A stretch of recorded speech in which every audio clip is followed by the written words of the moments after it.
actually lifestyle yesinga ku attracting abantu abasinga. Lwaki omuntu yandigenze Bulaya? Lwaki omuntu yandigenze Bulaya? Because life is easy there. They make things way easy. As far as like your day-to-day life is easy. It's a smart life. Technology makes things easy. Like it's a smart life. Nze nsomedde London mu high school. Nsomedde mu university London. Nsomedde mu university US. Engeri gye kubanga curriculum gye tulina sibe bagireeta. So let me go on the offense on a little bit on this one because nze bye nasoma byonna byali birungi. Byali by'amaanyi. Nayiga bingi. Byesandiize.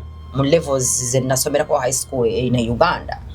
Naye kye nategeera nti ffe batuma amagezi ago bagatuma. What they teach in these classes is so beautiful. No.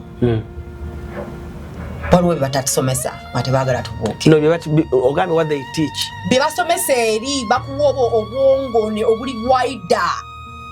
Nekye ky'abaana nange mbalabyeko. Kubanga abaana baffe, abaana abasinga boononekedde eri baddamu bazadde baabwe ne babavuma. Yes, mu good education system, very beautiful, blah blah blah. Bana balina freedom of speech. It's freedom of speech, but freedom of speech where you lose your child.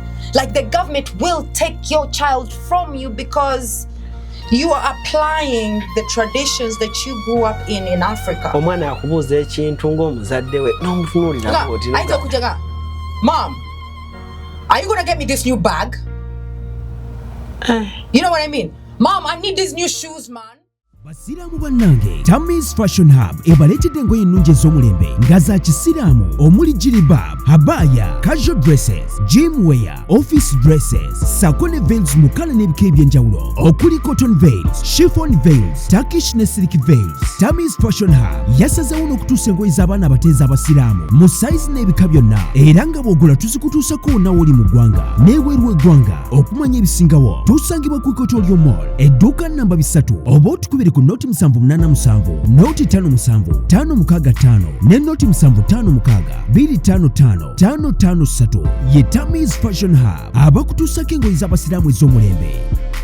Views expressed in the following conversation do not represent the views of this channel. Kale ku mukutu kwe tuli CRUZ exclusive ALLANCRUZ gemanya nyongera okwanirizaako yonna gy'osinzidde okubanga ate otulabira omulabi waffe omulungi. Tusinzidde mu ggwanga Uganda mu kibuga Kampala wakati mu studio za CRUZ exclusive olunaku olwaleero. Tuli proudly part of bannaffe aba celebrities Mityana. Celebrities Mityana bakutegeeza nti osobola okubanga ate obayita ku faamu yaabwe awo Mityana balese breeds ennungi ate kati ezente bayongeddemuko abanfollowinga kuno ku channel show mugiraba kweri ya celebrities nga tuli ku farm naki ekitambula essaawa zino n'ebintu ebitambula obulimi bukutte wansi ne waggulu. Tuli proud ate powered by bannaffe aba Mirembe Beddings and Curtains wali ensambya mu kibuga wali wakati ne wali ekawuku tulina amaduuka gaffe gonna yitayo ennyumba ennungi ejja kunyuma nga erimu Curtains ennungi nga erimu amasuuka amalungi bedsheets ennungi amaduve ennungi so bayiteko ekintu kibere nga kitambula ddala bulungi nnyo maidadi sana wamu ne biva organic tutambula naye okulaba nga ate atujjanjaba obulamu bwaffe okutambula nga buli bulungi. Biva wali ku Biva House wali bulungi nnyo Emmengo yitawo twalawo mama twalayo taata tekiba oliawo ekintu kibinga kitambula ddala bulungi nnyo malidadi sana. Ndi ne Robin tukomyewo week eno okubanga tubako ne bitunyumya ne Robin tunyumya emboozi wano naye emboozi teggwayo kubanga mwe bennyini ate mmwe mutugamba nti Alan gamba Robin ayongere mu kwata wano gamba Robin ayogere ku kino namukwano gwange bamuyita Uncle Jerry oli mu America awo nkutumiddeko nnyo jo twali tunyumya muno ngamba Robin byayogera bitufu byonna depression yebula okutira ku kyeyo empewo jossa oxygen gossa wa America talinga oxygen gossa owe Uganda bwe yangambye nangamba awo yabadde mutuufu baluwe tuli nnyo sijja kulimba obulamu butambula bulungi e Kampala tetuli balwadde but all the same we're happy. Robin, say hello to the viewers. Tandikirawo bana viewers baffe Antwala omukisa guno okubeebaliza ddala kubanga sheeno enyamba with my purpose nze nganze, because I believe that my goal is to educate people. My purpose is to open people's minds and open people's hearts to certain things. And when you actually watch and you give me feedback, some of you actually come to my phone. Like this week, I had Engineer Joe. His name is Engineer Joe from London. Sent me a message nangamba ye ali mu kuparkinga akomawo in fact yali Uganda naye kati yazzeyo kuparkinga ko ebintu ebimu akomewo nagamba information jotuwa eri very very very interesting and etuyambye nnyo in fact era nakapostinga ngamba yine ensonga lwaki nkola sheno because I work for the people, you know, and I like to try and open people's eyes about the truth. Bintu bibalina okumanya because wano e Uganda oba mu Africa omuzungu yatujjako ekitabo n'atuleka mu ignorance. Kati nze kyekyo in fact show ya leero nga betugambye betugenda okwogerako kyekimu ku bintu bye neebaza maama wange okubeera nti yantwala ebweru. It wasn't my choice. Naye buli bwengamba people nti it wasn't my choice bagamba oyo mwana tasiima biki. No, it's just the fact. Emyaka gye wali mbaakutegeerera antegeerera ate nga ge mazima sigamba nti no siina birungi bye najjamu naye natuuka ne nkola ki ne neetegeerera okitegedde kyobalaba nti no si gyendi natuuka ne neetegeerera. So naye ng'ate ebintu bye nafunayo byali birina okufunibwa nalina okuyita mu makubo ago okufuna wisdom eno because if I hadn't gone through those routes or channels I would not know what I know, because omuntu okubeera ow'amagezi tekitegeeza bitabo byokka. Experience is key. Many jobs, many big positions, they don't hire because of your degree anymore. They hire because of the experience jobadde mu field yeyo. So okubeera ne degree nga oli fresh from a fresh degree kitegeeza obwongo obuli fresh naye oba tubadde na field experience. That's why mu mirimu egisinga they give you work experience so you can actually experience the field before you actually go into real life with it. Okitegedde. So basically buli kimu kyetuyitamu in life you're supposed to go through it so you can actually gain knowledge. So I'm very grateful to my mother. I'm very grateful that that was my destiny and that's how it moved. Nazaalibwa Uganda ku myaka ebitono ennyo mama wange n'agamba nti kati abaana bange sikola ki saagala bakuliza Uganda kubanga ye yali yatambula n'atandika otutwala mpola mpola n'atutwala. So I'm so grateful for that opportunity because it's why I know what I know. Amagezi ge nina sige ga buli omu because nze ntambula gye ntambudde y'ensonga lwaki nina amagezi mangi because era amagezi ge nalina nga ndi London yokka sige nina bwe namala otambulako ne nkomako Uganda ne ngendako Nigeria ne ngendako South Africa ne ngendako Sweden ne ngendako mu bifo eby'enjawulo ate nezira ne mu America ne mbeera mu states ez'enjawulo because I've always been inquisitive. Nze njagala nnyo okusoma. I think through this spiritual transformation that I'm going through, I actually got to know that I'm a natural healer. Yeah, like because I've been studying, but then there's also neuroscience.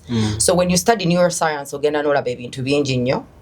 No yiga ebintu bingi nnyo notegeera ebintu bingi ebikwataganako bintu by'obwongo nga bikola kyobola banti no mental health.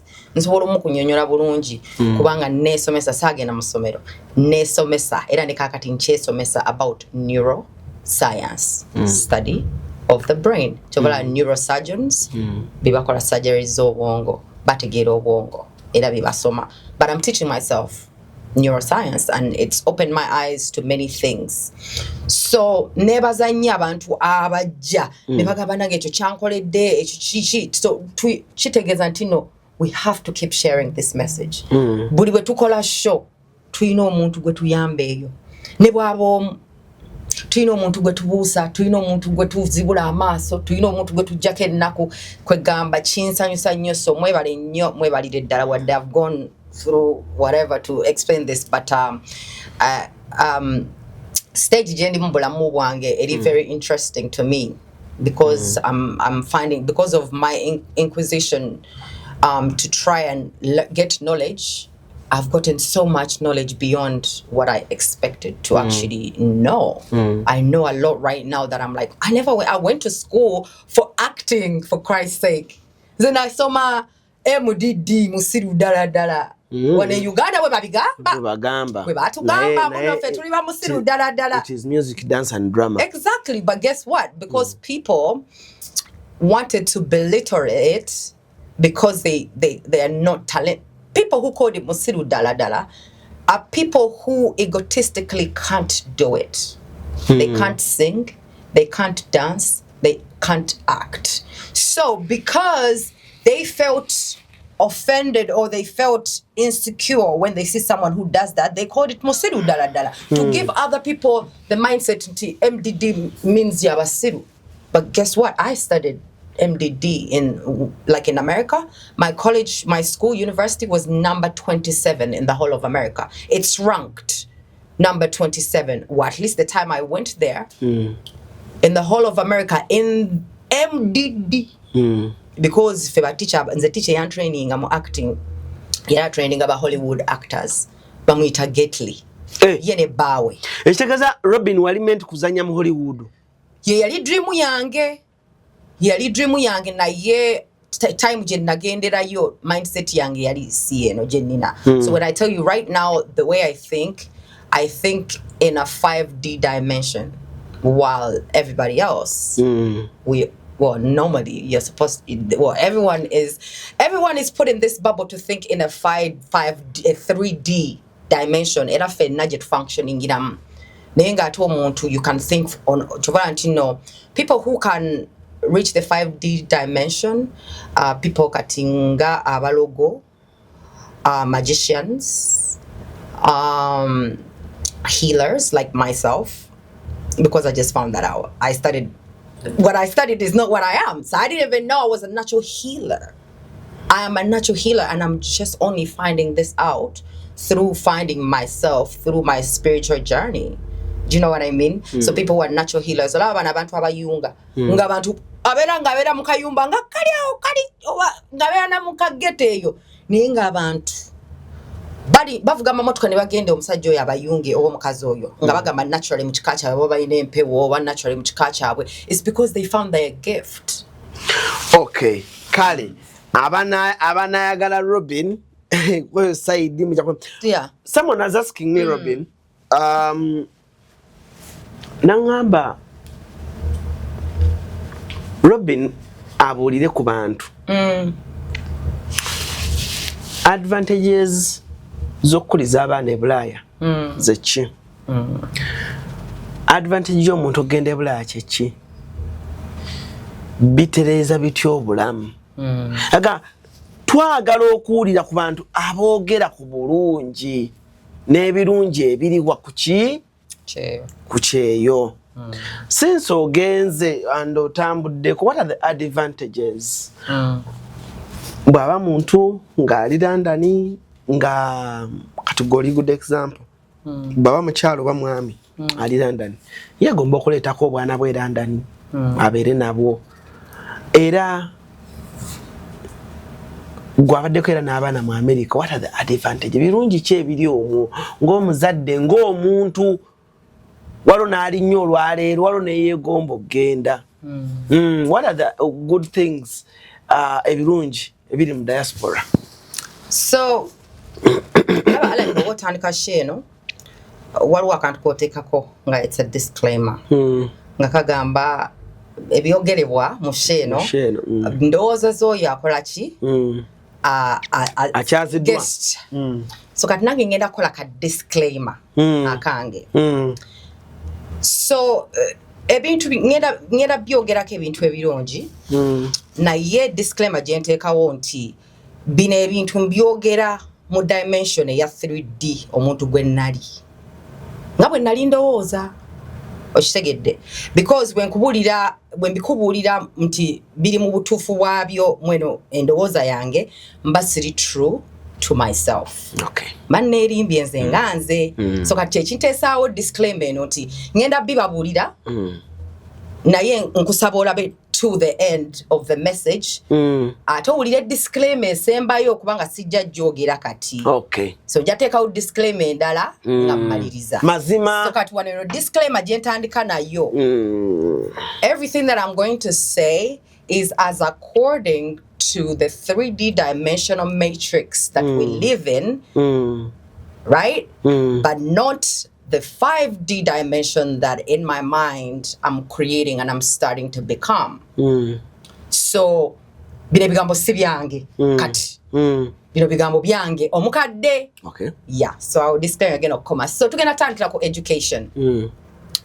So nze when nagenda, because most of the times njagala nnyo referring kunze because the sort kugera experience ya muntu balala kubanga sinze bo sijiberangako like so my consciousness that's why abera ku mubiri gwe eyange era engeri gyebirama bumbu ebirabamu so kati ngenda kuddayo ko mweri conscious then kati gwamanyi kagatto kikotuulamu thank you kagatto kikotuulamu so kati nze when nagenda mama wafu of course yatutwala nze my main thing I was excited kulaba mama wange kubanga jjukira mama wange yagenda oba nina emyaka 7 oba nalina emeka naye nali mwana muto era nze ngenda okutegeera nga nategeera nti mbeera ne mama nenda after time nengende netandika okubeera wa jjajja tuba tuli awo banga wayiseewo bbanga kinga batugamba mama mwe yagenda ebweru nze ebiseera byo nga mbeera wa jjajja so kati from that moment on it stuck in my head mama otabeera ki tabeera wano so my longing was always to see my mother I'm not even sure how my mother looks like because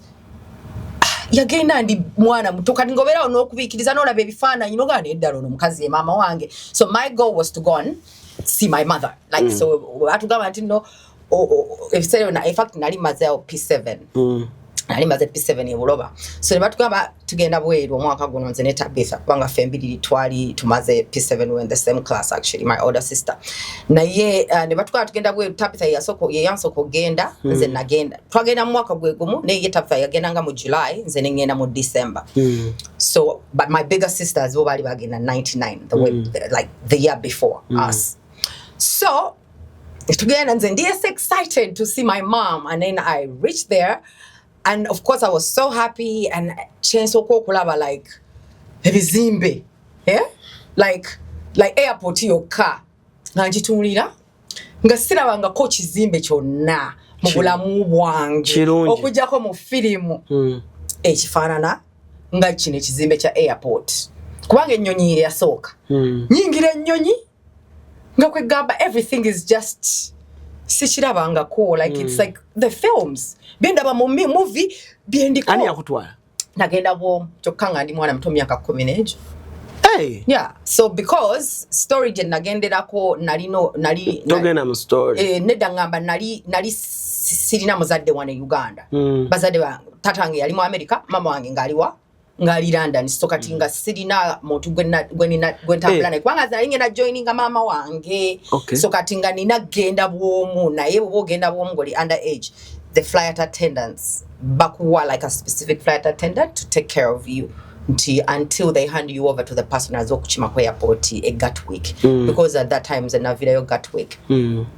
so kati ba nebabera nange nebambera nange ate guess what nali nkuba oluzungu gwe nali simanyi nakuba oluzungu the flight attendant ticket yange yali ya economy naye olwokuba they always kept on having to come and check on me and was all like I think it was like British Airways and we stopped those days. It was like British Airways was the main thing, so and I think we stopped somewhere either in Dubai or we stopped somewhere after that stopover flight attendant nebunzija mu economy nebuntwala mu business class because bobu tuleyo kati ngabo koyo kwera nga kasera bu checking ako sabo nebuntwala mu business class ne twanko okunyumya ekibozi ne bekibozi mu luzungu kati ndoza nga bwebuza ne kana akana tutuno tuli mu myaka ja 2000 kana akana kogera tukati oluzungu esawe eno nenze already I think I was always smart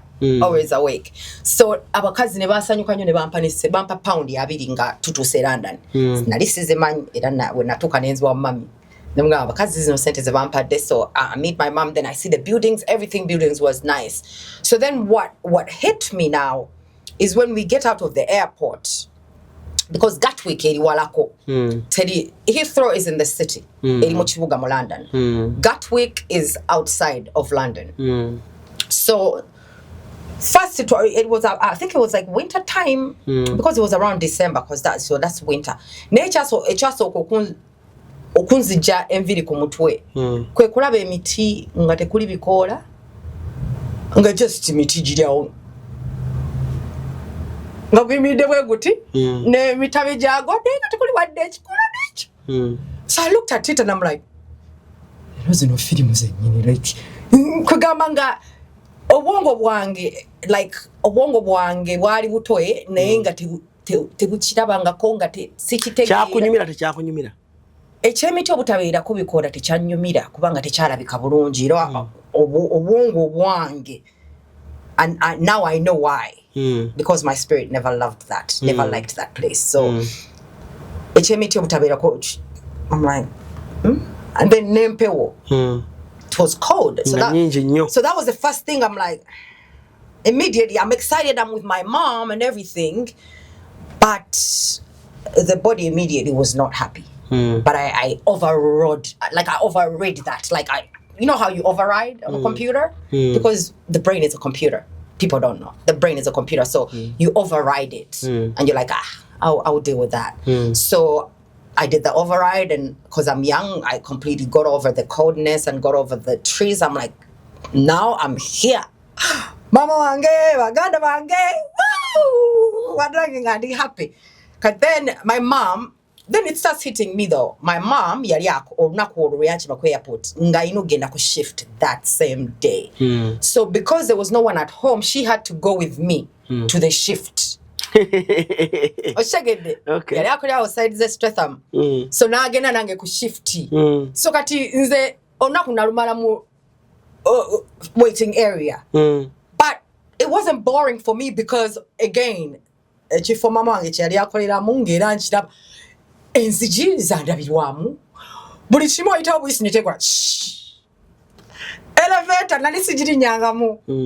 I swear nali sigiri nyanga kwanga nali fresh from Buloba. Mama nga tutwingira mu elevator tutusa kwegamba nga buli kimu ndaba banange bine ebintu sebitegeera naye nga obwongo busanyufu nga tebumanyi kigenda mu maaso. So then nensiba nga ndaba ebizimbe, first of all ebizimbe byo byanyumira nga bu bus. Jukira libo bus were red. Double decker, small ones.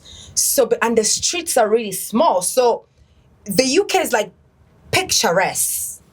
The word is like you see it in the pictures, and when you go there, it's actually what it is. Like everything's so little. Like the roads are small. You won't find big roads like America unless you go on a freeway. But even their freeways are not as big as American freeways or Dubai or whatever. But the streets, then the buses, double-decker buses. I'm like, So me, I'm a kid now. I'm speaking from my kid point of view. Like I was a kid, and I'm like, oh my God, like so as a kid, you're like, oh my God, like this is really real. Like films are real. So then your mind is open. Like films don't just stop in the movies. Films are real because whatever I saw in those films, I manifested, and now I'm here. Because me, I watch those films and I'm like, my mother lives there. I will go there. I didn't even know whether my mother lives in the UK or the US, because when you're watching films, it's mainly from America. But for us, we're thinking, but some of them are UK. Abamu batambuddeko yalaba film n'agamba Paris. Batambuddeko naye nali mwana muto kati nga nze simanyi ne film. Ngamba kati mu kiseera kino. Kuba kati fe twali tulabye Home Alone. Nga tulabye za America. Kati kyebaba natuuka e UK kye nalaba si kyali mu bwongo bwange kubanga nze film nali ndaba za America. Kyebaba natuuka e UK netegeera nti no si obwongo bwange ne butegeera nti si eno gye nalabanga mu film. Ne bugamba olina okugenda gye walabanga mu film. Then I even started manifesting that, and I ended up in America through manifestation. I didn't know I was manifesting at the time. So I'm loving it. So then education. So let's start with education. So when to carry, of course, the first thing you do is put your child into school. Kati nze time gye nagenderamu yali ya December. Omwaka ogw'essomero gutandika mu September. Singa fe Uganda ogwaffe gutandika mu January paka December. For them their school system is September, until till June. September to July, because that's summer holidays. When summer holidays start in August in July till September. Again, you start again in September. So kuva September paka July. Hey. Webasoma yes gwe mwaka. Hey. Oshegedde. August. Kati wano okuva mu kati omwaka like semester. Ontuli mu May bakyasoma. Yeah, kati bali kusoma. Kati bali mukusoma. Kati kiri gwe. Bamala mu June, bamaliza June. Kati banatera okumala omwaka gunatera okuggwako gw'essomero. Omwaka guggwako mu June oba July depending what school you go to. Kubanga summer holidays summer kastetandika. Masomero gali closed. The only people who study in the summer, maybe umutunga ya fading GED, which is the high school exam, maybe no gena more community. Naba university nabo. University baina summer semester. Summer semester is optional okujisoma. Gwa choosing either you make up for classes or the course you're taking is a short course in the year, so many summer, but summer is an optional semester to study. The general normal semester ekoma mu June. Abasinga tebasoma mu summer era abasinga babeera off. Okitegeera era bonna basoma gire emyaka emyezi eginnyogoga gyonna obunnyogovu kasita buggwaawo teri kusoma. Okay. Okitegeera abaana baba bali waka bali abantu ba booking as vacations. That's just how their system is made up. And our system is made up completely different. The system in Ethiopia is made there in 2018 right now in Ethiopia. So different systems work differently. So nze nayingira mu somero late, so obeera late so nayingira late eri ku somero. Okay. So kati wenyingira late nengenda okulaba nga there's some fitting in to do because bakupenga so much attention ngoyingidde mu makati g'omwaka, like buli omwaka utegira kubanga era omuntu ajje mu middle ya term umutegera mwenna okusinga nga mutandise mwenna. So first of all, I was the African girl with the big butt. That's where that started from. And then the good thing that I enjoyed about school was, again, I guess at that time it was the buildings, because somero yange nali nsomera mu Buloba, nothing like Battersea Technology College, where I actually went to high school, because I went to Battersea Tech. So the buildings were different. Ate n'ekirala ndaba abaana abazungu nze ndowooza kiri kkulu, abazungu of course tulowooza kale at the time nga bali kkulu nga ndowooza nina abazungu ntuula n'abazungu mu kirasi osaaga tolina ky'oŋŋamba. Nze ntula n'abazungu mu kirasi kati nga tolina bw'ongamba nti no okusoma kwe nalimu e Uganda Buloba primary kwali kusinga okusoma kwe kusobola kale nga so akikkiriza ne w'okiŋŋamba nali Buloba eri tutuula ku budeski buno obwa basatu. Yeah. Eri buli mwana alina akatebe ke olina akagundiko kalokako, like some schools, like you can open it and you can put your stuff under. Some schools, it depends what school you go to, but like otula weka ne kateboko nenga kalimu mwoteke ebintu byo, like so some schools it's just a table and they have lockers where you put like your bag before you go to class, no get no jump like mu hallway. So byenyini byetwalabanga mu filimu mu hallway mulimu lockers. Twabiranga Power Rangers. Kati exactly. So mu hallway mu Power Rangers. Of course, if you're not a millennial, if you never watched Power Rangers, we all did. So right now, like the lockers in the hallway, like so the whole thing is like interesting. The school I went to, it was British school. So in Britain at that time, we did not have the American setup. So we didn't have lockers, but our chairs had a little thing where you can put your bag and books in it. So it was a desk that you put it in the desk.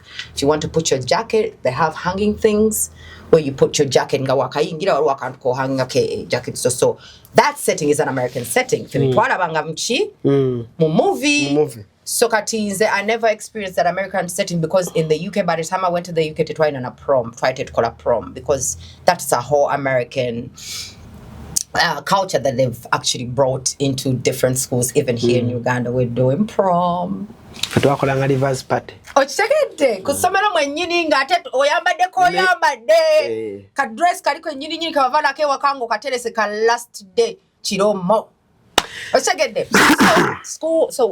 So when I entered the school, like I saw that the education system was different. So the way the education system is different and it's more advantageous to us because when I went there, I think I was good at grammar, especially in English. I was really good at grammar. I was good at normal English that they've been taught us here, but I wasn't good with constructing essays. Like I could construct like a one sentence or like two sentences and maybe write a little paragraph, but I could not write an essay because Uganda okutandika okuwandika essay oba omaze tuuka nga mu senior 4. Senior 4. Okitegedde. Ne batwalira ebigambo. That is crazy. Eri abaana batandika reviewing obutabo from elementary school. They give you a book that has baby pictures or whatever, and they tell the kid to tell the teacher what's in the book. Read and understand what's in the book. You know what I mean? Like they start reading novels, they start reading to their kids at such an early age. Abamu batandikira na mu lubuto okusomera abaana baabwe ebitabo kubanga omunange brain eba ekwata mu lubuto naye abantu tebakimanyi era agamba yogera n'omwana mu lubuto brain eba ekwata kati bo okusoma like should I say in cognition. Kati gwe class gye watandikiramu yalinga class ki? Natandikiramu yali ya 9. Ya 9 yalinga nga oba senior 3. Wano okay. Yalinga nga senior 3 kubanga nalina emyaka 13. So nali ya 9 nali ngenda kweza 14 so ne banteeka mu ya 9. So sininga senior 3 kubanga ya 10 I think senior 4. I don't know, I'm not sure. Nga byangu system weri different. Byali byangu ebimu byali byangu naye ebirala depending on what subjects tebyali byangu because they were subjects you do the basic because for them they have English bam dividing into literature, then they have grammar like grammar. They split the classes into literature, see no more English. So for us we'll go in English, you're not baba semester wamu. But if you're doing literature, you're in a different class from somebody who's just doing grammar. Or naenga zo natuzisoma, like you just go to different class, English, science, math, social studies. And with social studies, you choose what you choose because you choose what religion you want to study. I studied Judaism when I was in the UK because the Jews, we'll talk about the Jews, not on this show, but I studied Judaism because in the UK they had Judaism, they had Christianity, which I already was. Then they had Christianity is pretty much they added Catholic and Christianity is the same denomination.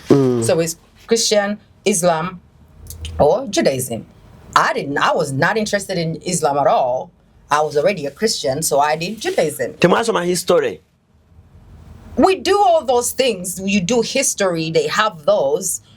But I'm just telling you like the basic subjects, like you choose, like choosing, like even here in high school. But I'm trying to convert the systems, but it's not. No, to converting. You can't convert the systems. To converting. So what I'm telling you is that we do history, you will do the geography when you're in high school.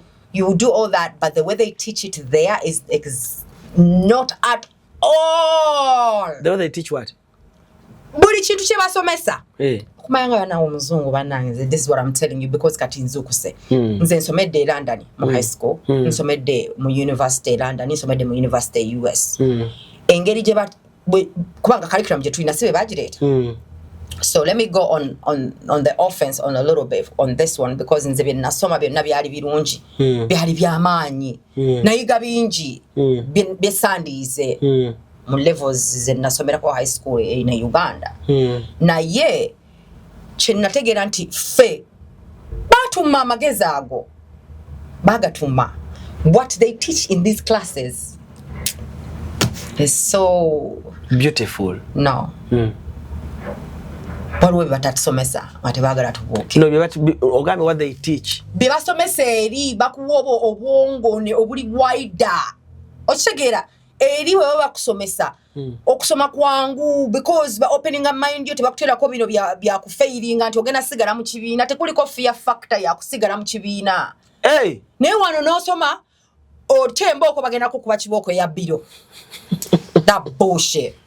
Bagenda kukuba kibooko wa biro. Simanga ogenda sigala mu kiraasi. That craziness. Balina okusomayo ne bakulaba. They embarrassed you.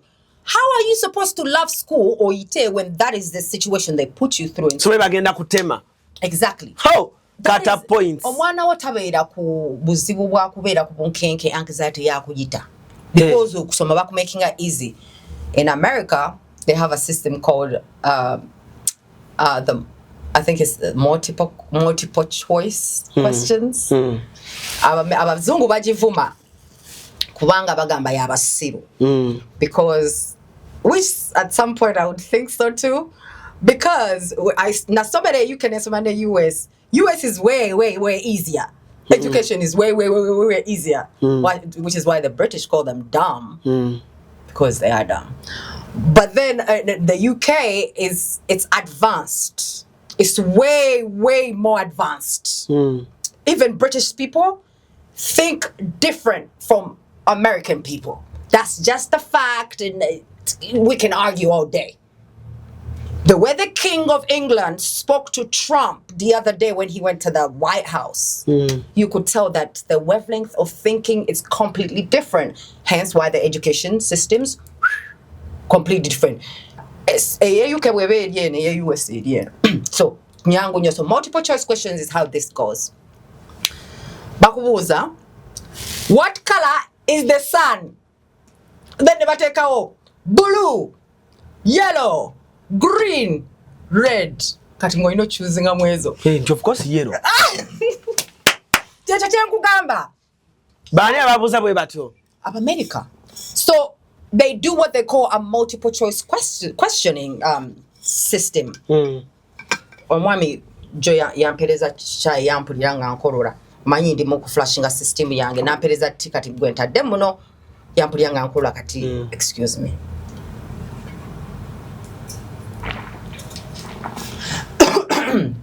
I'm cleaning my system from smoking. So all of this that's coming out is mucus from smoking. Okay. Do not smoke, guys. Yes. It's not good. It's not good for you. Because I'm cleaning my system, that mucus has to come out. So anyway, America, biangu. So my American education system is even easier than the UK. So when I reached in the UK, it's like education system is very advanced. Engeri abantu gye bategeeramu. Kati America ye wabagamba omusana bakuwa multiple goals. Yeah, so in the UK they won't give you multiple questions. So it's a bit similar to here, but then they made it more advanced for themselves than for us, which is why I'm telling you they did a disservice. Curriculum gye batulekera crazy bull nonsense that they don't even use it. So why would you trust a syllabus or a system that someone put there for you? They put it there for us. They don't use it. They use a better system, which is why we have schools, international schools here, who do Cambridge. The system is called Cambridge. They do GCSEs. They don't do this UNEB shit. No, my bad. They don't do UNEB. They do GCSEs because those credits will get recognized if they move to schools abroad. Era chova abana babagaga bibatero kolezo because abazadde tebagala batwala bweru unebuwo akoma mu Uganda teri agenda mu recognizing abajja mutunulako ne tebasobola ku placing according to your UNEB exams. They can only place you from exactly SAT. SAT is the American system. You do SATs. But if you're doing in the British system, you do GCSEs. So when you're leaving British high school, you do GCSEs. When you're leaving US high school, you do SATs. So systems are different. So you can't, even me, I came with a diploma in performing arts from the UK. And I went to the US trying to do the same thing, pretty much, acting, get into an acting course. They refused to recognize my national diploma where I had a distinction merit. It's a high performance. They refused it. They said they don't recognize it, so I had to go to community college and start again and do a general. Nga US recognizing yeah, UK, which is their education. Robin, well, the people who are watching will attest. Nova never play UK. No genda mu America. Ati nkubulire kino ina mukwano gwange doctor. Yagende UK nga dikwano yabawo doctor practicing abulungi. Ati akola mbalalu. Papula byete bisobola like ne bwaba magezi agalina you can't practice if you don't have their paperwork. Uganda kitegerekeka naye. No, but that's what I'm saying. Every system is its system. Everything we're living in, if you guys don't see, is a system. Buli choyitamu mu bulamu bwo is a system. Kachenku gamba nti system ya UK is a system that was set up by the British. The Americans are not going to do, and they don't care to do the due diligence to convert it. And if you want to convert it, you still do it yourself and you pay for it yourself to convert it into the accreditation. Mama. Because they couldn't accept my accreditation from the UK, they told me to do an associate's degree, which is an associate's degree is a general studies degree. So far as they made me go back every time. Like I came from the UK on another level. I went to the US, they took me back down. No one ogamatin so math wa S4 when ngende wa US. When ngende US ne banza wa S2. Is it that's what they did to me. Is it the same na UK chekola? Exactly. They also will not recognize. Especially, they will not recognize U.S. credentials. They will not. But it's about, like I said, they have a system where you can, what's the word? You can change. You can take them to this. You can take your results to this system, and this system can change them and read them how the UK would understand them, and they will be able to tell you, okay, according to Katiwoboko's level 101 of math in the UK, 101, right? In the UK, when you go to the US, it will probably be 102. If I do 101 math of the US, it will probably be 98 math of the UK. Those who are watching understand, who have been through the system. So by na system again, everything is a system because they want you to pay. Kitegeza no muzungu naye takkiriza bya muzungu munne. Takkiriza bya muzungu kye kugamba kati tuli munsi buli omu ani asinga ebyo bikola wo ebyange nange wange njagala byange. Now you're clocking, right? Yeah, clock it. So everything is a system.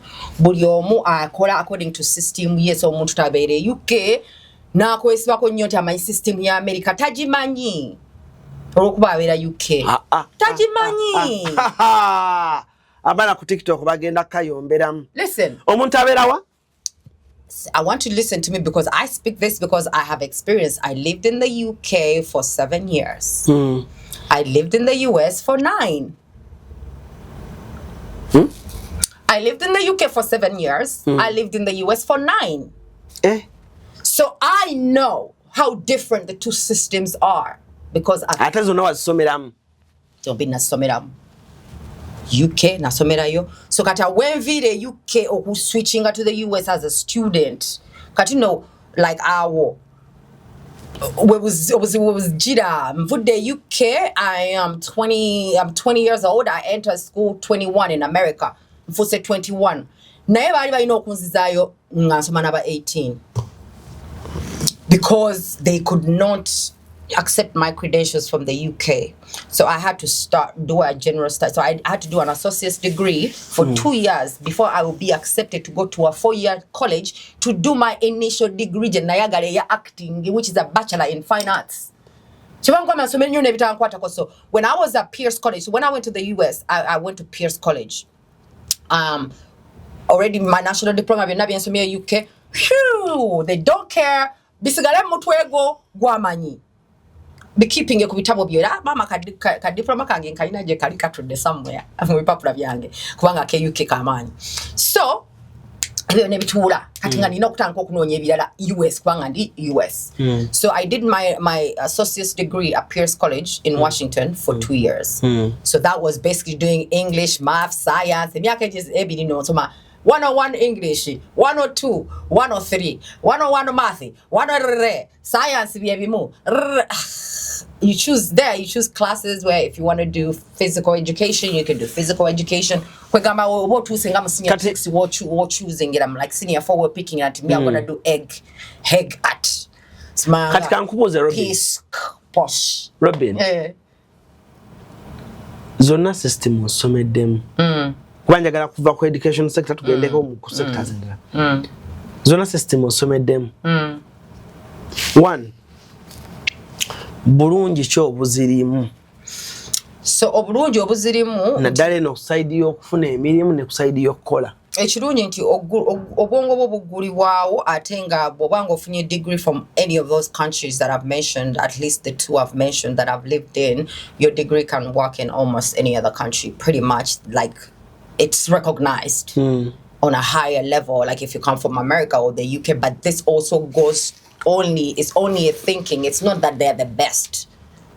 It's not that the UK education and US education is the best. It's because that was imprinted in our minds to think. Because the British want to be the best, which has been the longest dynasty that's been leading us up to now. It is the British Empire that's still ruling. So, and when you see America, it's just a better British. What they think is a better British to them. So, between them always like Anya singa UK singa over US singa na inga. Kozo mu ya colonizing munne. When fena tumayi bonna batandikira mu UK. Bonna batandikira mu Europe. Chituba tugamba, because right now, and in Europe, the biggest monarchy is the British monarchy. And US is just made up of European, not British. There's a difference. Europeans are not British. People don't know that. Some people don't know that. They think if you say Europe is UK, pretty much. And the UK is London. But the UK is made up of different states again. Very much so, especially there is because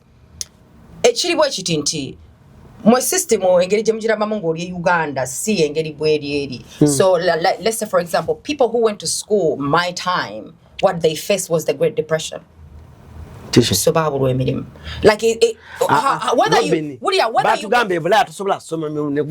my friend, listen to me, there are many degree holders in America who work at Marks and Spencer's, Primark, H&M, McDonald's, Burger King, but they have a degree in something.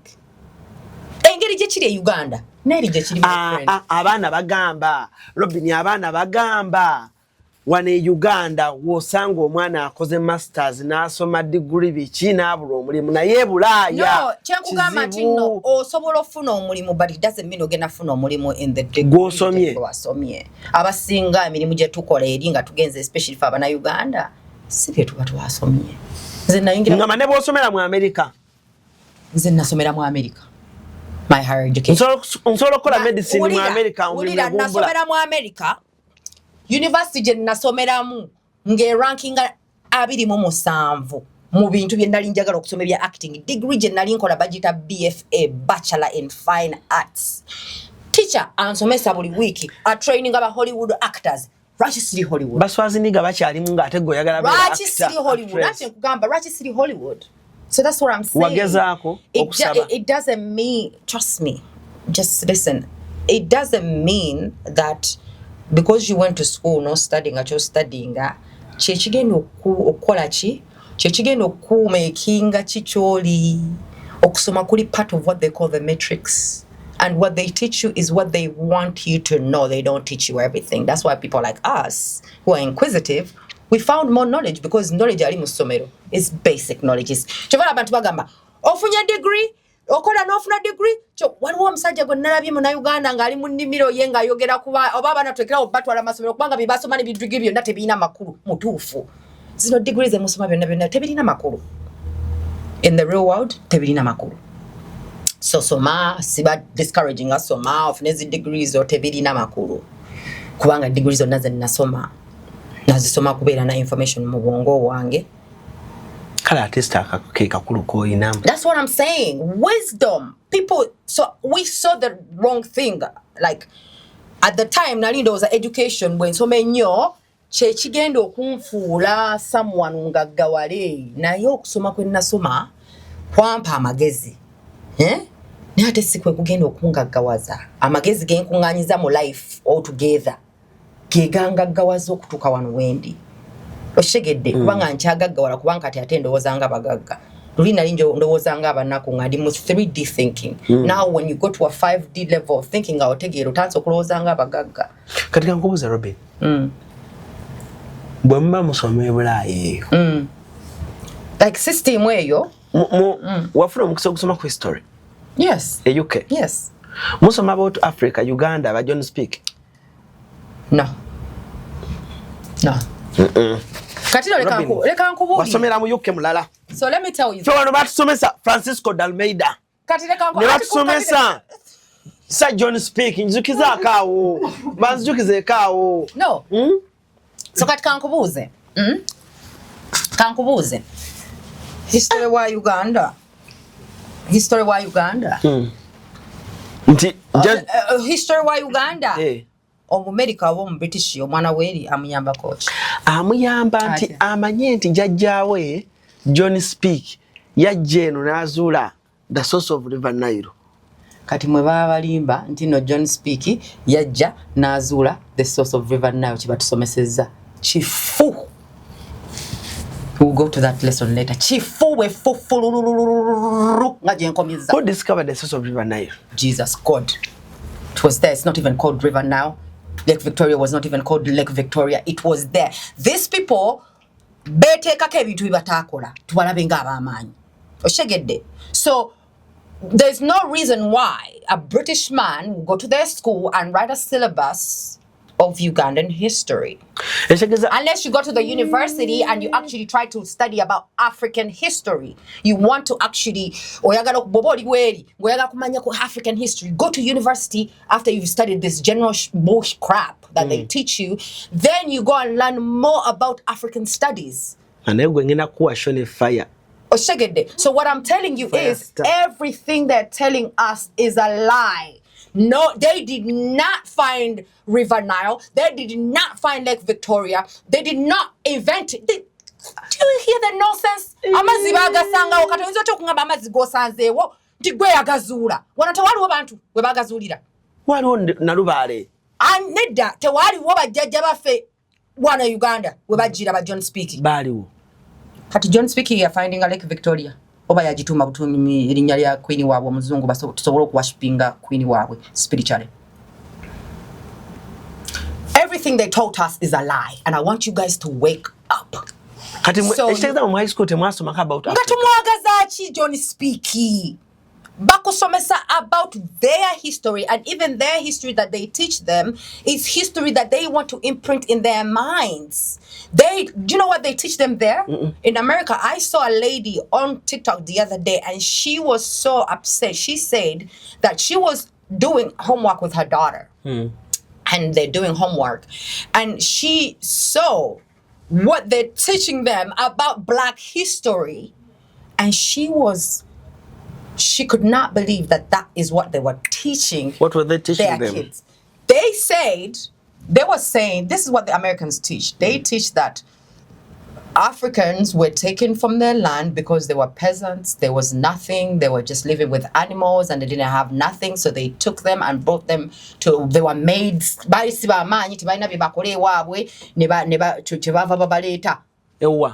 America, call it slavery. But guess what? That land had Black people before the Europeans even came. Hey. I want you to search about the Moors dynasty. This world started with a Black person. The world started with a Black person. The white person saw how powerful the Black person is. They said, we're going to do everything in our power to not show them how strong they are, to take their power away. So even the whole indoctrination about slavery is all foolish. It's wrong. What they tell them is they teach them to make themselves feel better about themselves, but what they did was the most horrible thing you can do to humanity, hands down. Ekintu abazungu kye baakola ekya slavery is the worst atrocity. Olaba bino bateeka ku ba president of Africa mbu Idi Amin did atrocities towards the Indian bullshit. The atrocities that the white man does on the daily are the worst in the world. If you only open these eyes and stop seeing with these eyes and start seeing with these eyes. We have two eyes. Start seeing with these eyes, with the heart. Oshegedde. History go basomesa mu masomero gaabwe ali fake. Nafe history go basomesa ali fake. Basomesa ffe bye baagala tuyige. Tuba mbagamba abantu. Educate yourself. Don't just listen to what the white man tells you. Vancouver. The white man will tell you according to what he wants you to know. With growing in where? Look, if they don't make you think that the US is good or the UK is good, where would they get the slaves to work for them? You will not find Americans working like hotel abalongos ba maid. Tojasanga mu US nga bikola bona ba Mexican, Hispanic be bakola mu hotel nga ba maids. Ogenda kugenda mu muguni mu nursing homes ezinga ziri mu Asians, Filipinos, Jamaicans, Africans, especially because naturally we are naturals. We know how to take care of people. It's in our blood. Oshegedde. Cleaners, it's hard to find munansinga cleaner. Oshegedde. So batwetaaga in their economy tukole emirimu emichafu. And that's why they make it look like it's great, it's beautiful, it's the land of opportunity, it's the promised land. Then you go with that mindset, Robin, because the system will make you think that, which is okay, because everyone has a choice on this earth. But ebirungi tebisobola coexisting nga tewaliwo bibi. Kankubuuze kano Robin. If you get a chance, no meeting ku Minister of Education. Nakubuuza Robin, mu Uganda education system kiche wandyagadde tusooke tukyuse mu kino ekisanja ekipya nga bakalonda cabinet empya. Just outline byonna babijjo. Tutandike empya. Syllabus empya ngekwatagana ku tukole system empya nga relatinga ku fenga abafirika. Okitegedde.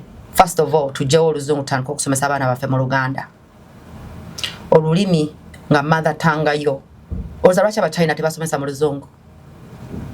Oza lwaki bebasinga amagezi? Nate batwala y'abasomesa abaana babo oluzungu. Because to be a leader and to be the best, you have to know everyone else's language so you can beat them at their best. Me knowing English is a very good, it's not like it's chakabi, but it's a good, I would call it, it's kind of like a weapon or like something that I have. It doesn't mean that's who I am. It gives me an upper hand according to the people here.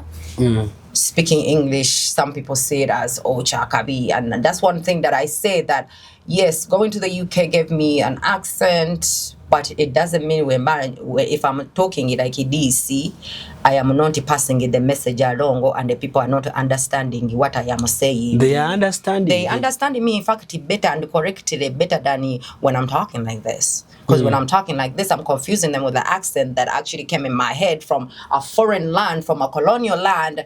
Then I'm making them lost. Nebwenzira mu Uganda, Luganda olwange, nenkunyonyola ekintu ojja kitegeera better nga kyogedde mu Luganda than oluzungu. Kati gwe toyagala abaana basome Canadian Praise kisaagalira with growing in Canada. Amanyi njagala basome? Njagala basome ku bajjajja baffe okutandikira kuba Muteesa basookerawo ddala, engeri gye bakolamu, engeri gye balwaningamu kingdoms zaabwe, engeri gye bakolamu systems zaabwe, babalage before the colonialism came what our systems were like. They were better than the British systems that they brought to us. They were better. We don't know that because the white man has brainwashed us so much. I want our kids to know, because I didn't know I was a natural healer. But you know why? Because they never taught us that our great-great-great-great-great grandparents used to heal themselves using plants, using their hands, energy, power from the moon, power from the sun, power from their ancestors. They told us that was bad. But singa tebafanga mangu. Webuze lwaki abantu kati bafa mangu. Nti omuntu tachayisa na 65. Batata ba mama tibachayisa 60. Why? Na 61. Why? 45 ngoli atulabye. You know why? Because of the system the white man brought. When our judges, they were there. Even so, let me show you this actually. In 1913 or 1918, I'm not so sure with the dates, in America, they used to heal themselves with botanical medicine. Botanical medicine is the herbal medicine. What we call herbal here is botanical medicine. And in America used to have botanical clinics. It used to have botanical schools that teach people how to make medicine from plants and all that. And it was the in thing. People were living long. People were healthy. Then a man called Rothschild, who is the leader of this world? Hands down, that family, the Rothschilds. That man bought all the botanical clinics, bought all the botanical schools, and opened up a research center to find out how, as a businessman, now he's a businessman, he doesn't care about health. He comes and he's like, how do I monopolize this? How do I become the only one who gives people medicine? So now go to herbalist research center, finding out how do I make this medicine multiply using synthetic chemicals. Synthetic. Synthetic kitegeze ekintu ekiri fake. Synthetic kitegeze ekintu ekitali kirungi ku mubiri gwo. Synthetic kitegeze ekintu ekitalina kuyingira mu mubiri gwo. It's synthetic. So nevi kyova tulina human hair ne synthetic hair. Synthetic hair yono gwe tukoledde mu bikuta bya simanga amatoke, simanga biki byonna ebikola eviri.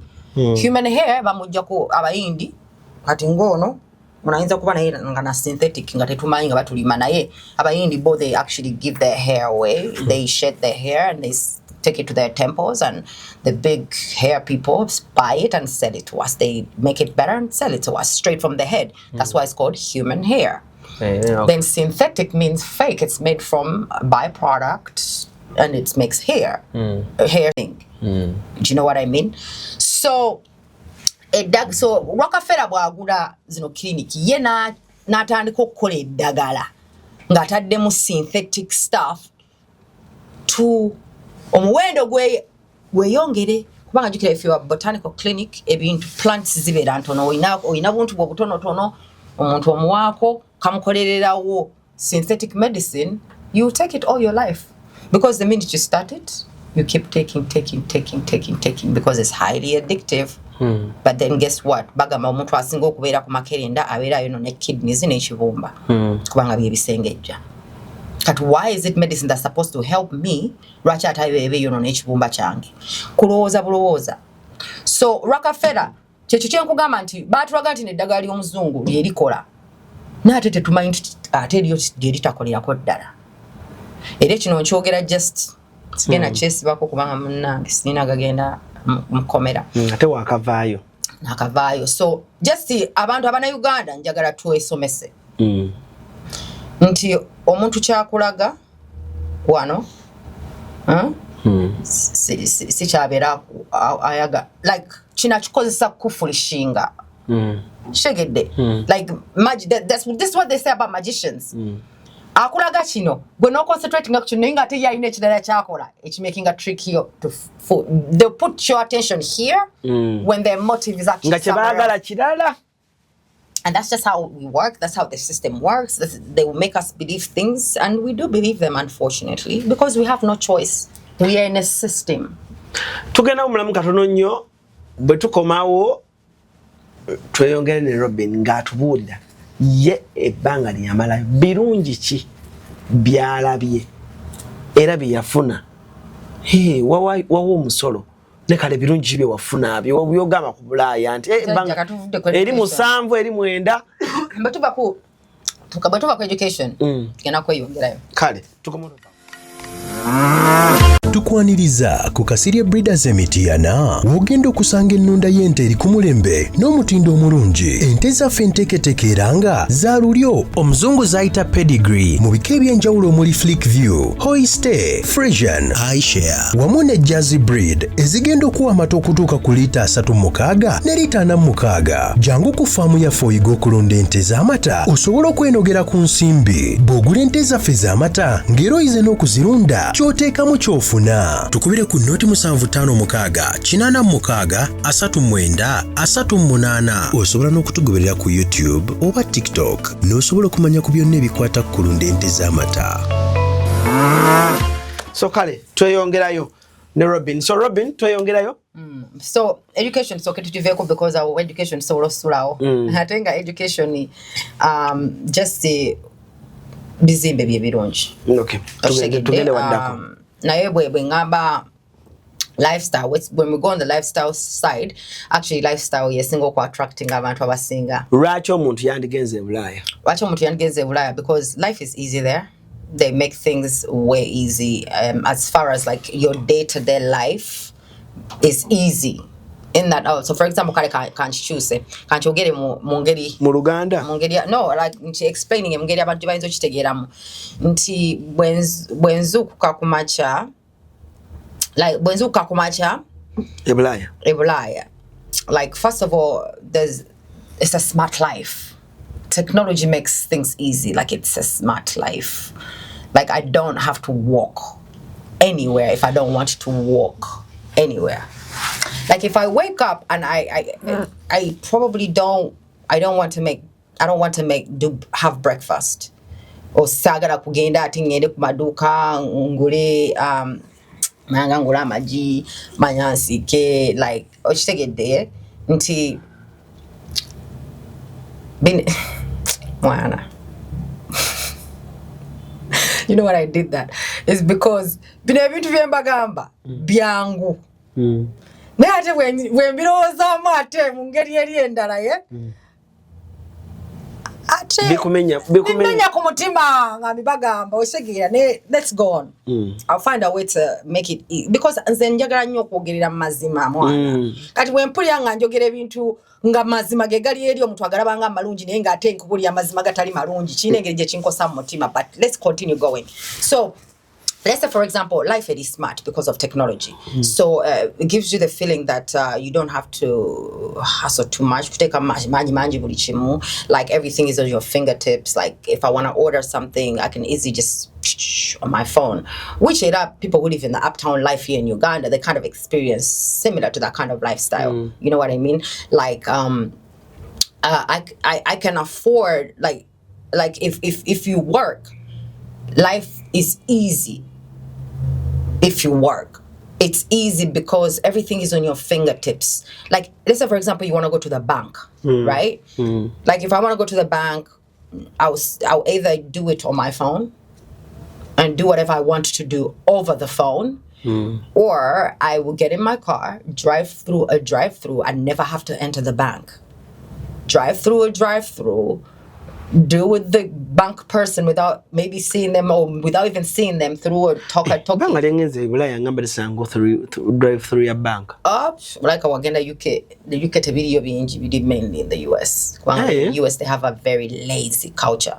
The culture is very lazy. So you drive through in a bank and then you talk to the person who intercom. You get what you want and you can drive back home without ever leaving your car. You want to go shopping? You can do the same thing. You can go drive through, pay for the service of not having to go to supermarket. You know, or sometimes you can just put a list. No, Walmart. Bo never picking up another yagala. You just go through the drive-through and pick your stuff. You pay for those services. Another thing that people like, they like the food in the US and the UK. Well, UK food is crap. But it's not crap. because it's actually healthy food. That's why they're not obese. The obesity in America is a lot because the food is too tantalizing. The burger, like, you know, like the restaurants, there's like restaurants everywhere. Like there's food every type of food you want to eat is there. Where? In America. Like everything you want to eat is cheap and it's there. You eat it. Chinese, Mexican, what. So the first hypnosis is the food.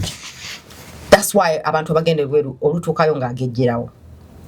Because oyinza otambula like duuka limu bbiri mere limu bbiri mere limu mere limu bbiri mere buli woogenda mere. So they just tell you eat. You have to eat and get sick. So we can give you medicine. So the food is hypnotizing. I used to love McDonald's. Oh my God! Up to now, I'm thinking about McDonald's and I'm like, oh, the hypnosis about it. But it was very bad for me. But McDonald's. So the fast food is like, you can get everything you want. Kati fe abatagala fast food. You're the best. You could go and look for healthy food. But healthy food. But it's very expensive though. The better the food is, the healthier the food, the more expensive it is. Which is the difference in Africa. The healthier the food, the cheaper it is here. It's a backward mentality.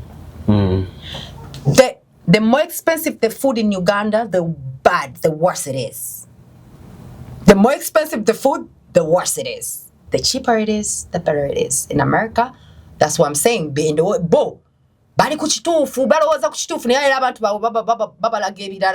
So the more healthy and organic the food is, the more expensive. So there's Whole Foods. There's a supermarket called Whole Foods. Whole Foods yabagagga. Abula Robin kuba wano. Batoli mugagga tosobola gikola ki? Muwala mugezi nnyo. Hey. Kubanga wane Uganda ogula emyera ena ja nusu 10. Exactly. Emino gy'amatooke ena ja nusu 10.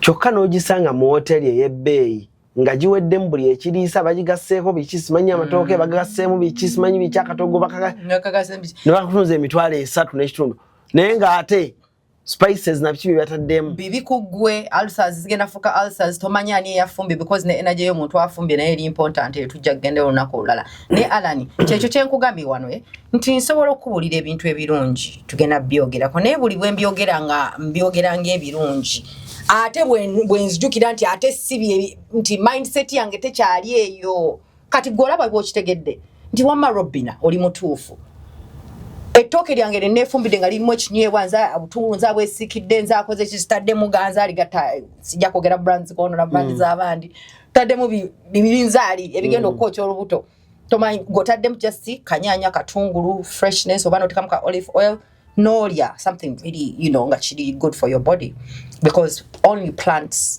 and things from the ground feed your body. The only things good for your body. But of course we have things that are not we eat them, but they're not good for our bodies. That's why we need to supplement. So, omuntu ayinza like gocholaba nti kirungi nze ate nyinza kiraba nga si kirungi because ate nze ndi educated. Kati nze nalowooza ngati McDonald's wakabi. Abaana bammwe mubatwala. Yes, abaana batuuka eri n'alya bi McDonald's ebimere byakabi, n'alya bi burger, n'alya ekikoko, n'alyoka agejja. Ne mumuyita healthy. Naye nga mulwadde. Kati mbuulira engeri gye ngenda okuwala emmere y'ebweru. Omwana bw'agiri alwala. So ogiwana nti ewoma kubanga nagiryako. But it's highly obsessive, addictive. And it will give your child a quick heart attack and type 2 diabetes. So yes, it's sweet and it's nice and everything is presented beautifully. It looks beautiful. Nihenze bwendya wali wa Diana. Emmere gye ndidde mpomera okusinga gye ndiddeko caramel. Naye nga ate yonna ndyayo. Ate nga yonna njagalayo. But it's the hypnosis that keeps on taking me back to caramel. And even if I get the salad from caramel, there is cheese in it. There's processed chicken in it. There is sauce. made for synthetic things that I don't know. But it tastes good because they say it's a salad and it has lettuce and avocado. But there's still things in there that is not healthy. Nebo ngende wadana nensabe chenyanja muchinyebwa. Na matoke ne rumonde. Everything I've eaten is organic because the chenyanja chichaliko na akaguni na akai. Akai kebati sibiyeko. Chitegedde. Like that meal goes down better for me than the meal that I bought at Caramel for what, 50,000? Iwadana nga yatano. Oshegedde. Emmere ya Dana eri more healthy than emmere y'oku Caramel gyendiire etaano. Brand z'abantu. No, sira ono na brandi. Because right now siri kuba brandi. Kyengamba nti nze nganze emmere eyo bwenjiri ya Dana omubiri gwangu feelinga better. Okusinga ziri restaurants eziri fancy. Naye ngate emmere ya yewooma. Goloza lwaki mmala ne ŋŋendayo. Ezo brands enjogera ku ŋŋendayo ze Caramel sivaayo era buli omu amanyi. That's my restaurant. But I enjoy it more with the environment because the environment is a big given. It's a nice environment. It's not for riffraffs. So, but lifestyle, and a good thing about the lifestyle there is like bino byakunoonya nabunonya mutwe gwange sijja kulima naye ng'era nja bifuna nze bye nanyumirwangayo. Like when you make money again, when you make money lifestyle esobola kunyumira only when you make money ngo sente ozirina nti mwana muwala ojja kuvuga emmotoka mangu ojja kuvuga emmotoka mangu kyangu okuvuga emmotoka era si kikulu kuvuga emmotoka mwana muwala bw'ogenda eri ojja kugula engoye ezotalabangako kitegeera amaduuka mangi nnyo ag'engoye ojja kwambala nga bw'oyagala tofaayo nti oba oyambadde kagundi nze I used to wear body shorts in summer nga nyambala shorts zokkuba kabina kalabika bati kalabika wano Uganda wajja ogenda otambulira mukwano kitegeedde. So I loved the freeness of the culture that I can express myself how I want. Okitegeera like nali more free okunoonya nze finding myself as a person. But then again I was finding myself and I was free to find myself. Naye ate through finding myself ate eramu ne nkoleramu ensobi kubanga nali ndowooza nina freedom. Okitegeedde. But I was able through that life to find finding and mmanya nti actually ensi si zange umubiri gwange tegulina bbeerayo naye nga I was happy that I actually got the experiences that I went through because life yanyumira. Nze bwe nabeeranga ku college nga nkolayo obusente bwange nga ticket egenda Las Vegas. Ticket bwe wagiguze mangu nkugambe n'eyenkaaga ogifuna one way. Okitegeedde. So nali just ndi mu community college naye nga I can be able to okola akalimu akatono ne campus sente nyingi kubanga nze nali nkola n'omulimu gwe nali nkola nguli under the table when I was in Washington. Naye nga omwami gwe nali nkolera bamuyita engineer, in fact bali bamuyita engineer John naye yali nga bano ba engineer aba properties babayita batya whatever engineers.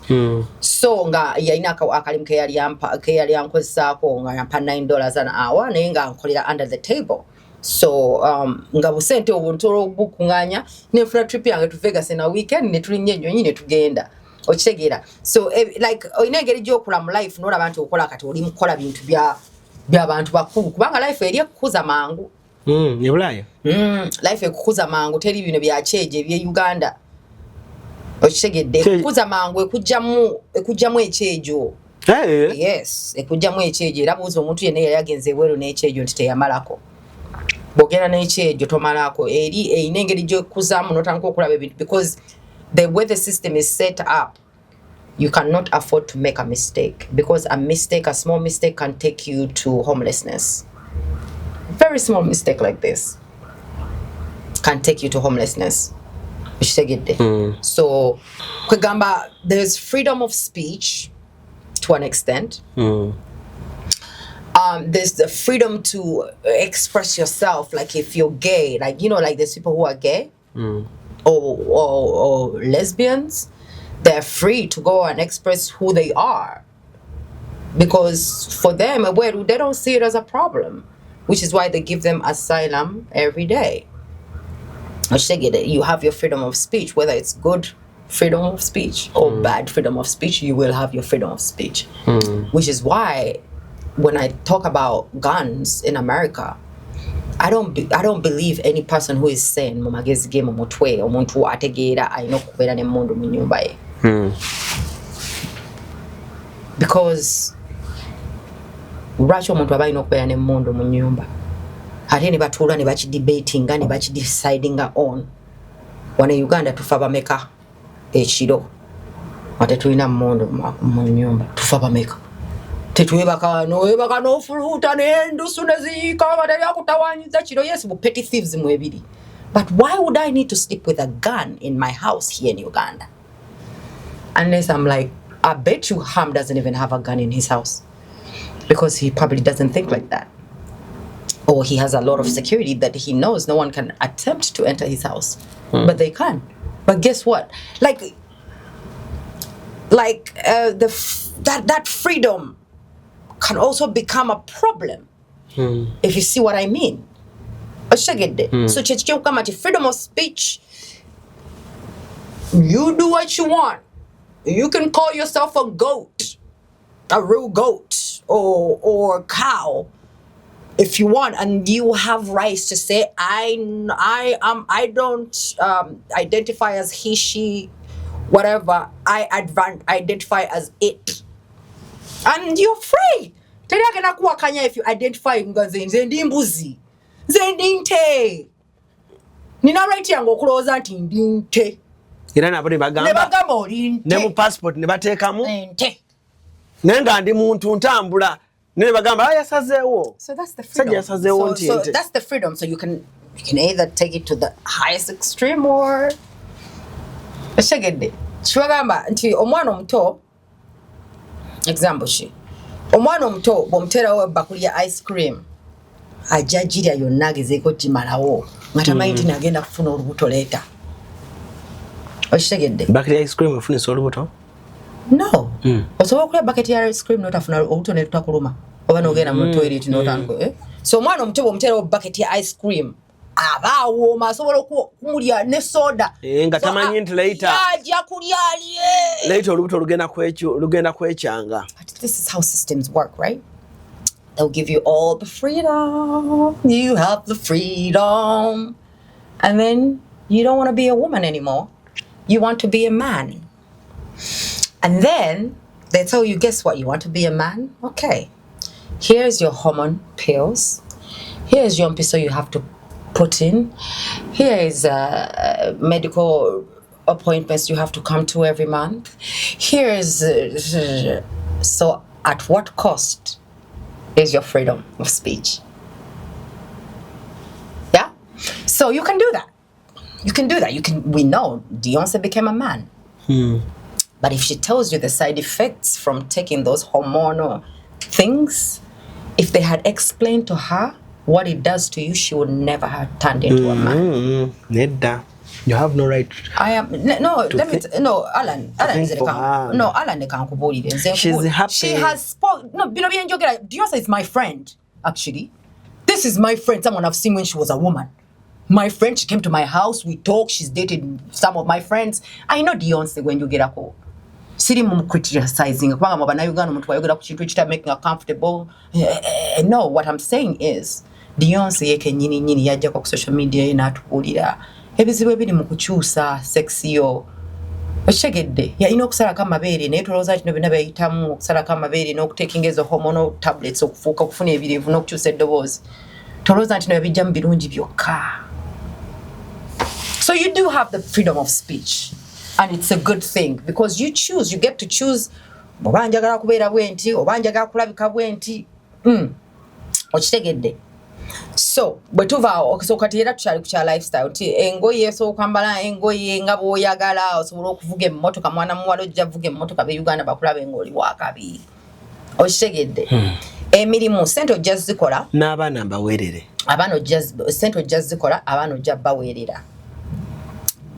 Emirimu jojja gikola naye ojja kola emirimu ng'egyo esatu nga teweebaka. Nga nina abaana nga sina baana. Olina abaana bo ng'obaweerera ate nga bo basanyufu. Naye kyembuuza Yes, emirimu gye giri. Era osobola okukola $1,100 ne wiiki. 1,500, 1,600 ne wiiki osobola ogikola. Zikola sente ezo. $1,500 ne mu wiiki osobola ozikola. But you have to give up to get. To give, to get, you have to give.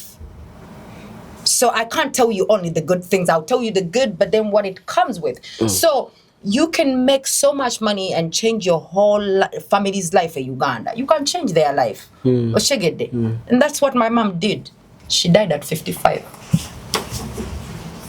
Mitungena chukomyao. Shegede. Nenga yatukolerera. Nganzo kutuka wanu wendi was a sacrifice that my mother took.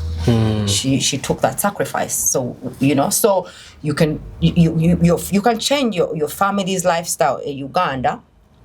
So okubira ebo kutandika something nozimba kwegamba abantu ne bakulabanga omuntu obuvunanyizibwa mu community oba mu family yo nti abaana bo kati nganze oshegedde abaana bo bosomeseze nino ba exposinga bajja kuva mu mwana nganze bwe babanga basigadde ku mulamu omutuufu oshegedde because osobola osomesa omwana UK n'omuwa degree n'omuwa chi nagenda nafuka homeless oba drug addict nga asomye buli kimu akisomye na ending up nga ku disappoint ze tolowooza nti n'omwana okusomera UK kitegeza tajja ku disappoint nga yes the education is great and it makes you exposed but omwana wo saba musabiri asigale ku mulamu omutuufu because nze as far as I know as far as I believe nasigala ku mulamu omutuufu tovala nti ntudde wano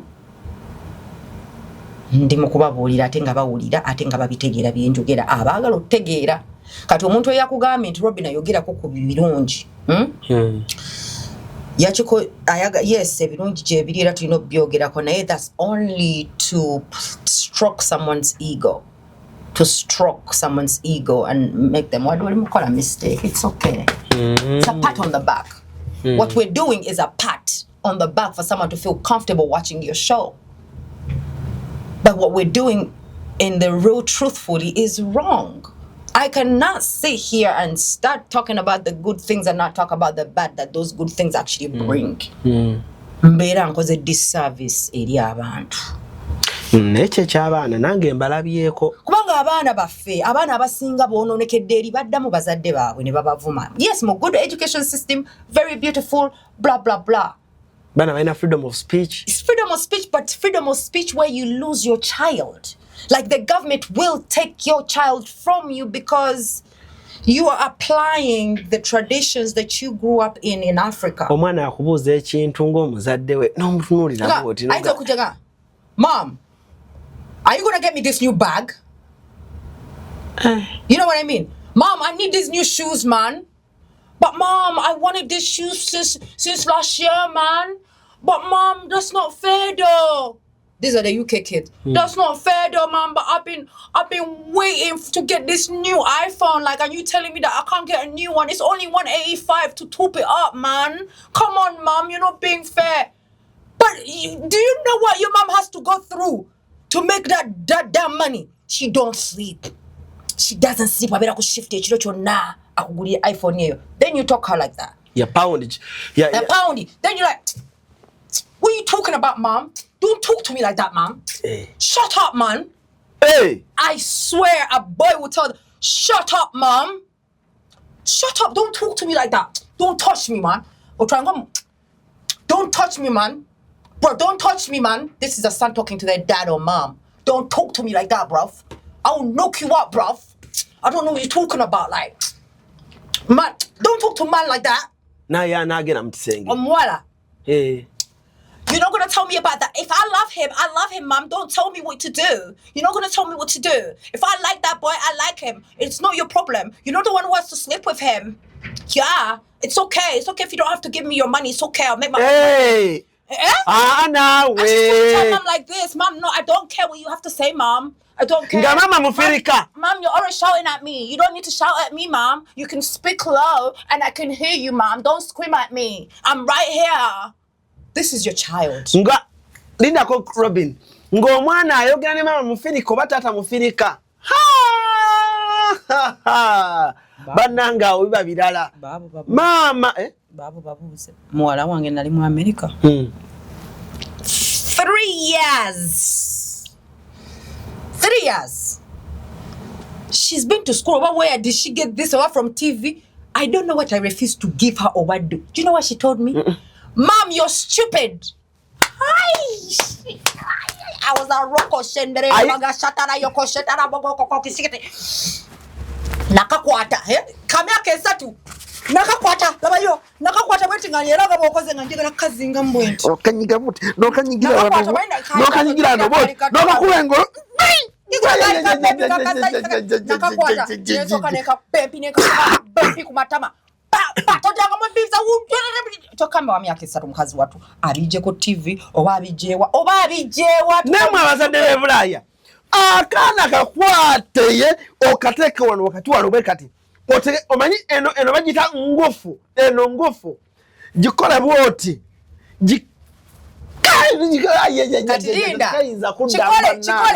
chikole ojasibira mukomera sebo obere behind bars waliwo muzadde gwe mmanyira ndani ati abana bo ino back training obagambe teboga waliwo muzadde no mukulizamu ekyo sijja mwogera mukwano gwange muwala akaana ke kajja obwana ba mu myaka 8 obwo 10 kava ku ssomero sawo kamuyisaamu eggaali mbulaki akakimyereti why pick me up right ne kajja nkakaba ne kamugamba Mbosobola gende waka, you can go home. I'll bring myself. Ngabali mokubo. You can go home. Nyakwereta. Don't worry. I'm old enough. Bichi kali 10. Nakakwata bulungi ku mukoro. Bwe twatuukeeyo. Naka sokoje. Uganda kalulya sokoje. Kale kano what? Naka Naka bengolo. Engolo ne mugamba. Thank you. Yes. Namugamba thank you. Kakati yabweru kubanga nze nalino bakuba nagamba babati bansikiza kuba mwana nkanzire waffe kubanga engolo every now and then sapatu every now and then. Sicha buli bakuba katekagenda kulopa. Namboza katekagenda kulopa. Naka achimanyi.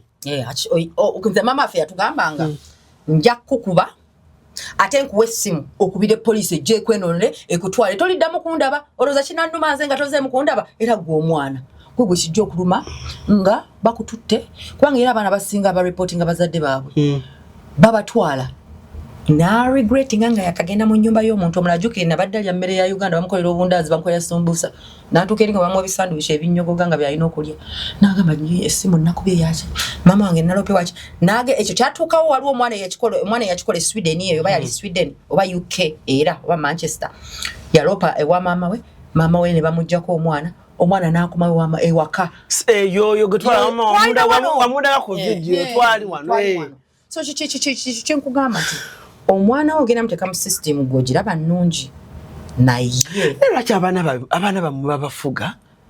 No, it is the system kufuga so simwana. Nati olwa abazadde bensanga UK bensanga mu Europe ngayina abana bamuwulira bulungi ate nga tabakuba tebamuyisa mu gaali ate nga abazaaliddeyo. The word is system. The word system means the system run outside. Abobola abantu bajjamu omwana. The system that's run outside in the matrix is not the system these fathers or mothers run in their house.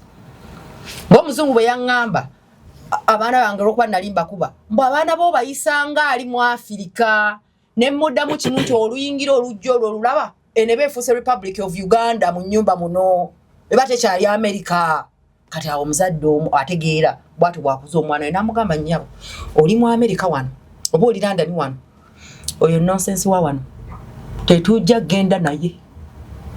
Aba Nigeria bakambwe waliwo omuwala bamuyita Jan. Jani wakunyumiza taata we engeri gye yankozaamu. Ensonga lwaki yavaamu omuwala kale gwe tulabako nti kwanga semumanyi. Ensonga lwaki yavaamu omuwala gwe tulabanga omuwala omugezi ategeera kubanga she studied musawo. Okitegedde. Bw'olaba some of her blogs ng'akubuulira engeri taata waabwe gye bakuliza. Yabakuliza mu Uganda UK. Yabakuliza mu Uganda UK.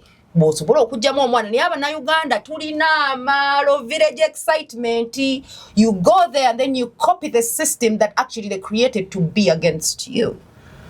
But because you think you've gone to the free world, you system neku trappinga, system eyini njogendeddeko ku trapping ate ne going against you kubanga gwo omwana gwe wetwalidde n'atandika okuvuma gozadde oba nagenda mukomera oba ne bamukujjako ba government benyini abakugambe toyina mukuba ne bwo trying mu disciplininga no mukuba ate ne bamukujjako ozabo bagenda mu disciplininga okujjako mutira ddala. Bana nitukosa obwongo bwaffe mu bintu bino. Ebirungi gye biri n'ekirungi tekisobola ku-existinga nga tewaliwo kibi n'ekibi bwekiri n'ekibi tekisobola ku-existinga nga tewaliwo kirungi. Nze nkubulire nina Robert gye ngenzeeko eyo Bulaya n'ogenda mu maka g'omuntu ng'omwana bamuzaaliddeyo oba France oba Netherlands oba wa naye ng'omwana avayo naga oh hello auntie hello uncle ne bamwanjulira auntie this is uncle Gundi this is auntie Gundi this is your brother this is good n'addayo okitegedde naye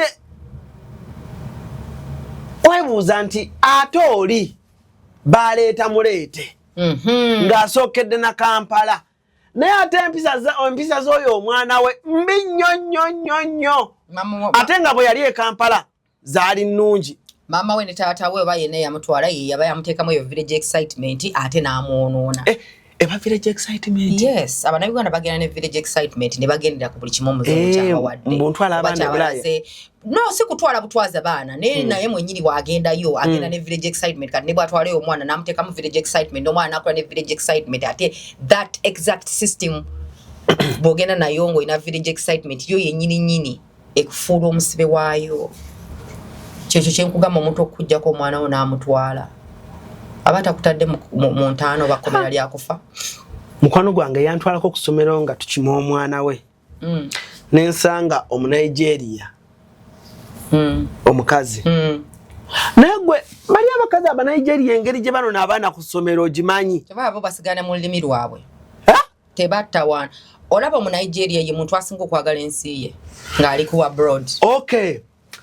Now I told you when I stand outside here. Kyova nti abaana be basinga bogena mu mirimu mu ezo white collar jobs. Omudugavu gwo singo sangayo mu Nigeria. Omunigeria talina muzannyo. Emirimu gyonna egisinga n'abagagga abasinga mu America muwa abasinga abaddugavu ba Nigeria.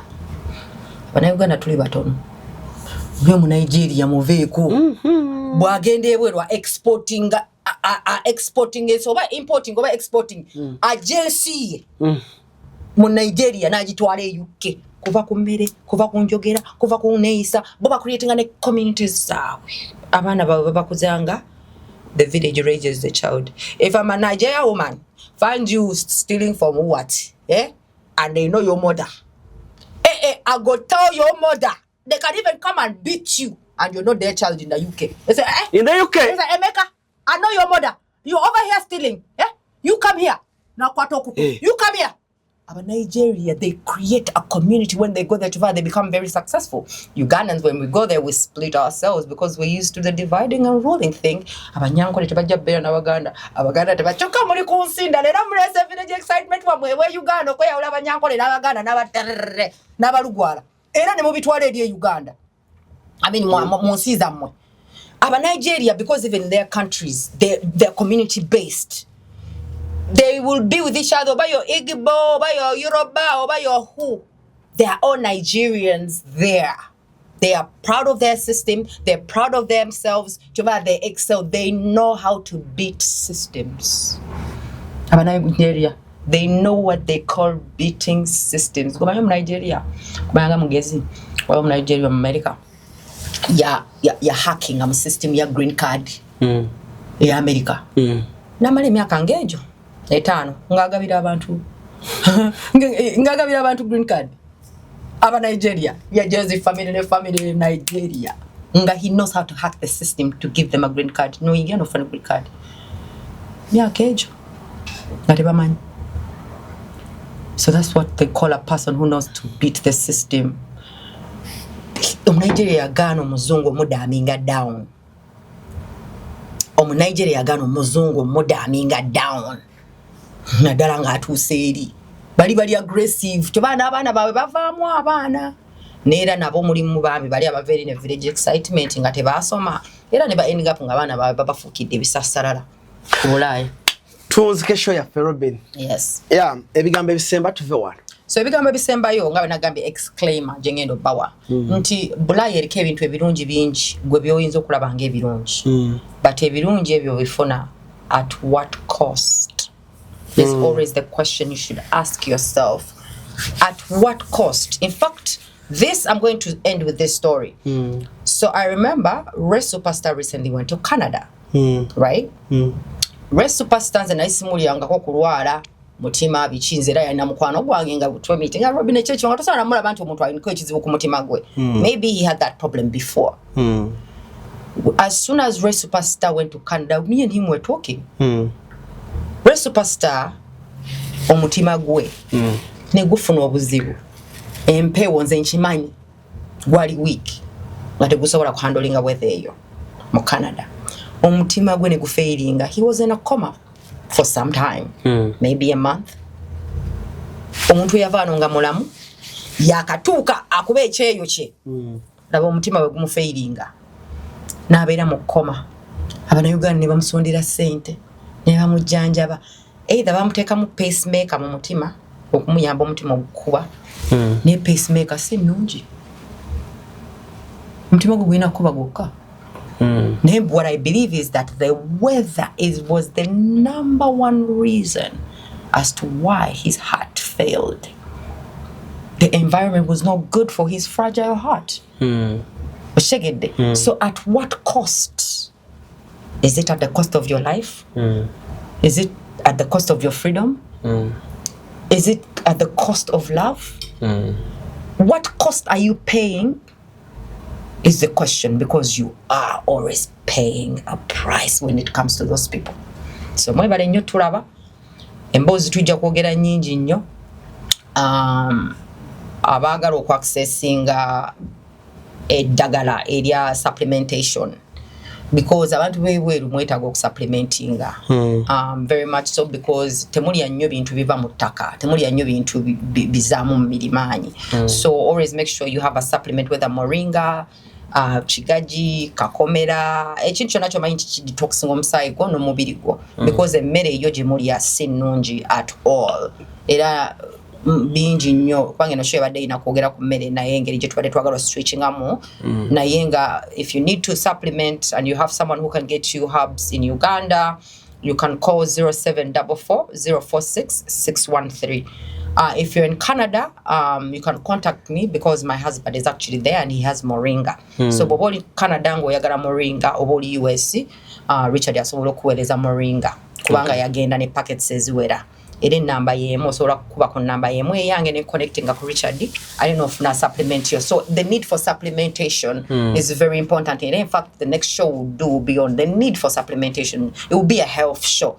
Because I feel like Uganda nebweru fena twetaaga okutegeera ku bintu ku nsonga z'obulamu bwaffe ate tuleme kufa bye tutamanyi oshegedde so mwebale nnyo mwebalire ddala I love you guys. Kale sisokka wano bannange olunaku lwaliro fonna musevungi mwera